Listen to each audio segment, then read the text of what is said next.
kí sọmọ ọ̀sàlẹ̀ kó mọ́.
ẹ wípé kó wá fẹ́ Aminat ọmọ wa.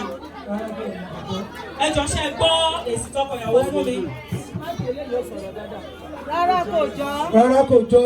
Rárá kò jọ torí àwọn obìnrin mo ní ṣe òbẹ̀bẹ̀ fẹ́. Olúwa rántí Aminat ọmọdé yẹn ní àbọ̀ òbẹ̀bẹ̀ fẹ́. Mo bẹ̀bẹ̀ fẹ́. Ṣé bẹ́ẹ̀ gbọ́ gbogbo ẹbí? Mo ní ṣe ọlọ́ọ̀fún àbọ̀ ọlọ́ọ̀fún ẹ̀. Mo nífẹ̀ẹ́. Ó yá jẹ́jẹ́ lájókòó tó ń bẹ̀ẹ̀bẹ̀ yìí o. Jẹ́jẹ́ lájókòó, ó yá jẹ́jẹ́ lájókòó tó bẹ̀bẹ̀ yìí o.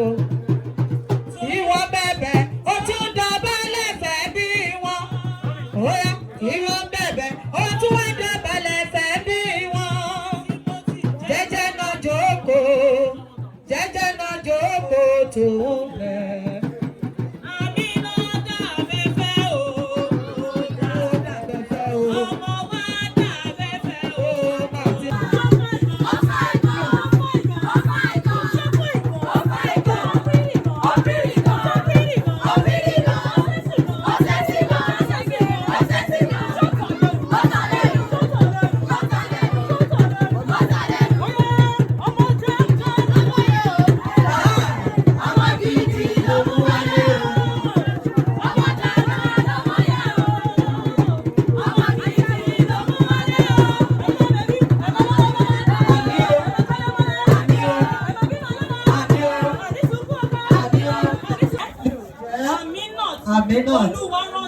Olúwa rántí mi. Ọdẹ́yẹmímọ́. Ọdẹ́yẹmímọ́. Orúkọ mi tuntun. Orúkọ mi A tuntun. máa jẹ́.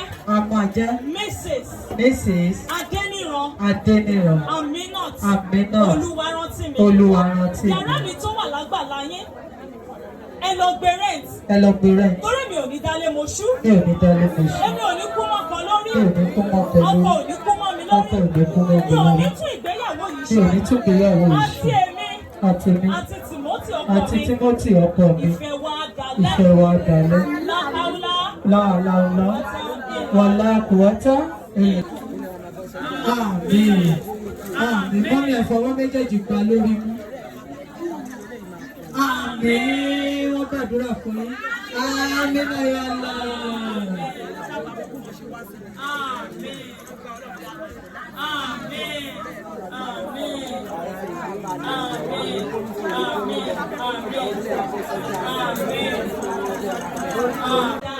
Ó lóun lọ lẹ́nu, ó lọ pèlè, kò lọ kú o.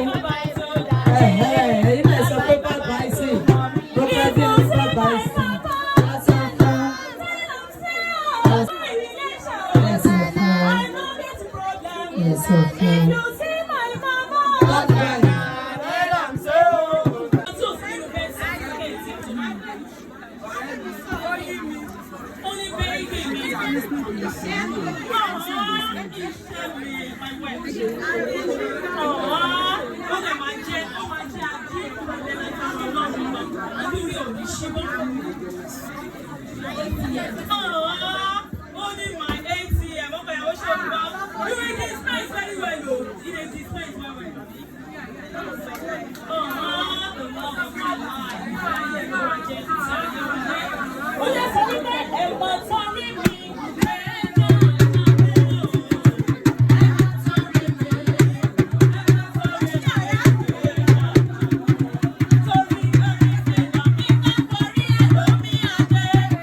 Ó yá kí orí kí ó kan orí. Ẹ̀yin méjèèjì kí orí kí ó kan orí ara yín. Ó yẹ máa ṣàdúrà fúnra yín. Speak into your foundation. Wípé foundation tẹ lé lónìí kò ní dàwó. Ilé ìyá dúró. Ọkùnrin àbíró. Obìnrin àbíyè. Ẹ máa mówó ní owó ni. Ẹ̀yin méjèèjì ẹ̀ wá ní fáìsàn lòdì. Jésù Kristi Olúwa. Àmín. Àmín. Àmín lórúkọ Jésù.